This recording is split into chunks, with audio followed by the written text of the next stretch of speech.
Par cette signature de contrat d'achat d'énergie, la Guinée fait son entrée dans le cercle des pays approvisionnés par la Côte d'Ivoire en électricité. Cette année, la Côte d'Ivoire doit fournir 11 MW à la Guinée, la même quantité en 2022 et en 2023, soit 84 gigawatts par an.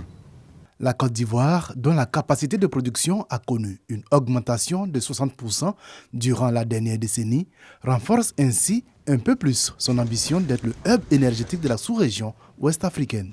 C'est une joie pour la Guinée, un espoir pour nos populations aussi reculées que la ville de Zérékoré, d'accéder enfin à une électricité de qualité et en quantité. L'intégration sous-régionale est possible à travers l'interconnexion électrique de nos pays.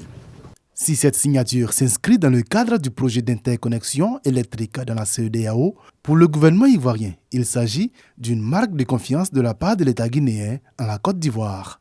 Une partie de l'électricité distribuée dans la République de la Guinée proviendra de la Côte d'Ivoire.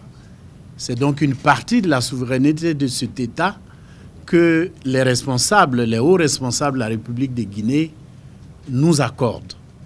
C'est donc la preuve d'une grande confiance. La Côte d'Ivoire exporte un peu plus de 11% de sa production d'électricité.